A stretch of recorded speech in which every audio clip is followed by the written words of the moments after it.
ये किसका स्वर था? यहाँ तो कोई नहीं, तो ये अवश्य मेरा भ्रम था।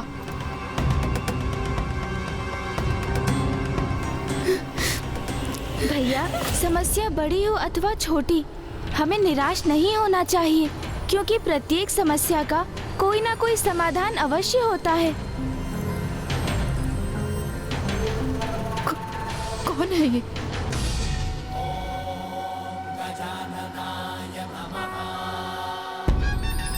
अनुज, क्या अर्थ है तुम्हारा? कितने दिव्य और सुंदर ब्राह्मण बालक हैं ये। इनके मुखमंडल पर कितनी अनुपम आभा है।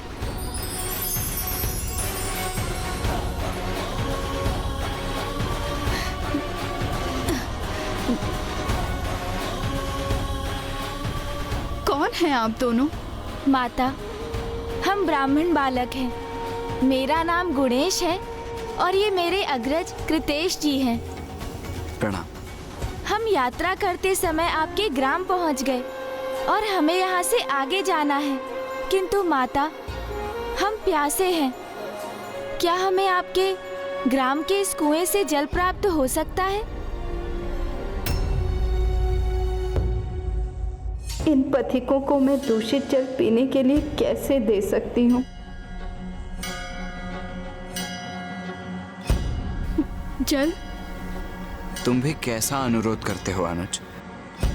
माता हमारे लिए जल थोड़ी ना निकालेंगी, वो तो हम स्वयं भी निकाल सकते हैं ना।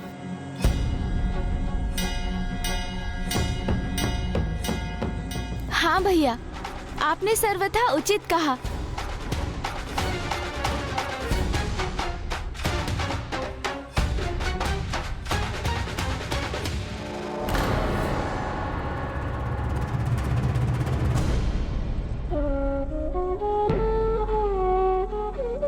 माता, मुझे कुएं तक जाने का मार्ग दीजिए।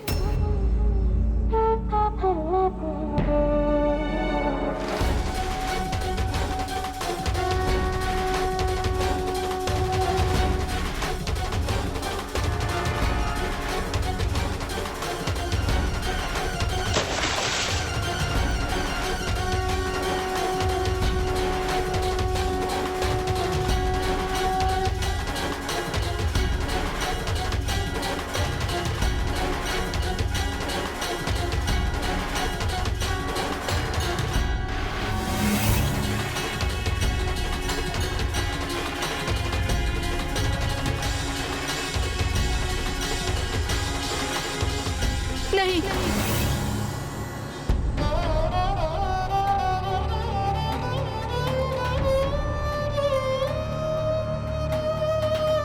क्या हुआ माता? उस जल का पान मत कीजिए ब्राह्मण देवता। दूषित है ये जल। यदि आप इसका पान करेंगे तो आप भी अस्वस्थ हो जाएंगे। ये तो सत्य है, ये जल तो वास्तव में बहुत दूषित है। हमारे ग्राम में महामारी फैली हुई है ब्राह्मण देवता। यहाँ पे सभी अस्वस्थ हैं। भोजन, जल सब दूषित हो गया है ब्राह्मण देवता। सब नष्ट हो गया है।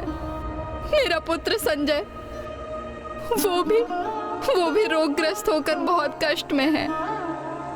उसे भी बहुत प्यास लगी है। मैं यहाँ पे जल लेने आई थी, पर ये जल दूषित है। मैं कैसे अपने बेटे को ये जल पिलाऊं? तो क्या इसीलिए आप इतनी व्याकुल हैं माता?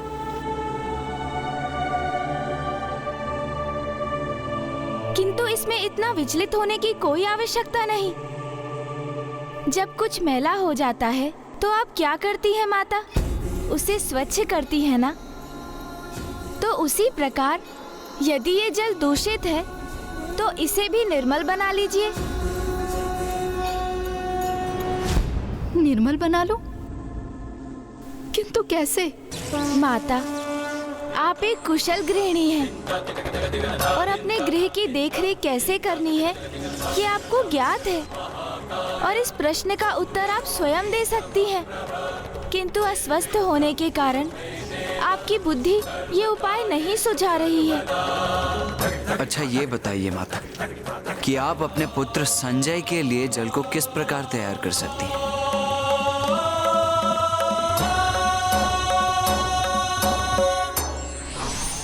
जल को उबालकर उसे छान कर। अरे हाँ, समाधान तो स्पष्ट है। मैं जल को उबालकर उसे छान लूंगी तो जल मैले और रोग फैलाने वाले कीटाणुओं से मुक्त हो जाएगा।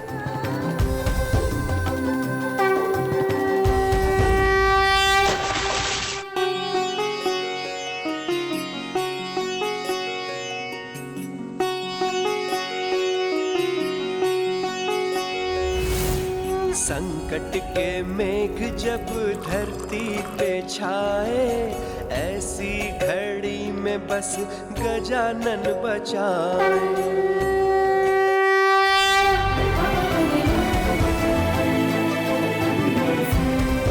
लो पुत्र, मैं तुम्हारे लिए जल लेकर आई हूँ।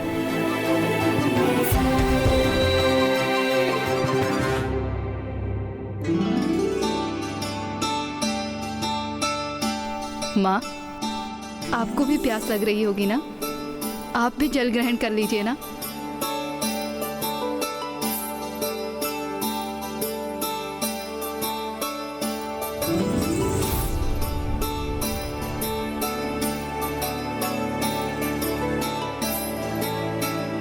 ब्राह्मण देवता, आज आप दोनों के कारण ही मैं अपने पुत्र को जल दे पाई हूँ।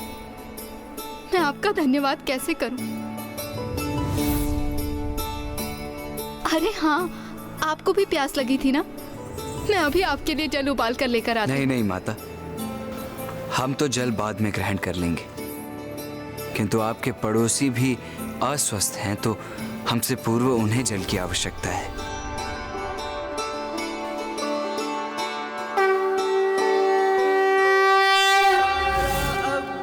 अस्वच्छ मंगल मूर्ति, स्वच्छता बिना कैसे हो रोगों से मुक्ति।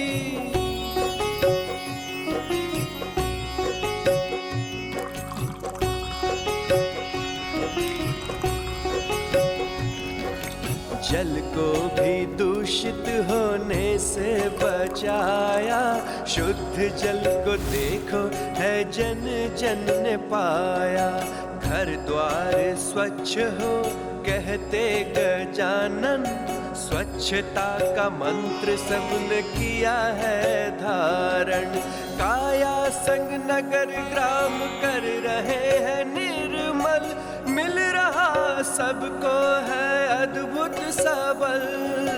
काया कल्प देख कर सब है अचंभित, सबको कुशल देख गजानन विपुलकित। आपके समझाने पर सभी ग्रामवासी एक दूसरे को स्वच्छ जल प्रदान करके उनकी सहायता कर रहे हैं और पुनः स्वस्थ हो रहे हैं। ऋषिवर, स्वच्छता के लिए तो एक सामूहिक प्रयत्न की आवश्यकता होती है। आप स्वयं के गृह को स्वच्छ रखें, किंतु यदि आप अपने पड़ोसी के गृह के समक्ष मैला फेंक दें तो उससे उत्पन्न होने वाले रोग आपके गृह में भी तो प्रवेश करेंगे। इन ग्रामवासियों को मात्र इतना ही समझने की आवश्यकता है।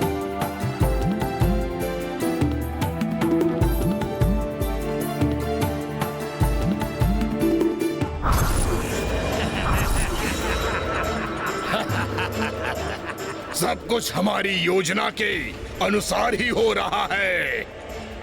हमारा मैला विषैला जल रोगों का विस्तार कर रहा है।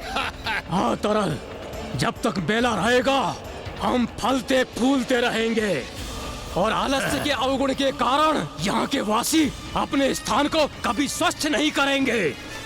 इसलिए हमारी योजना सफल होकर रहेगी।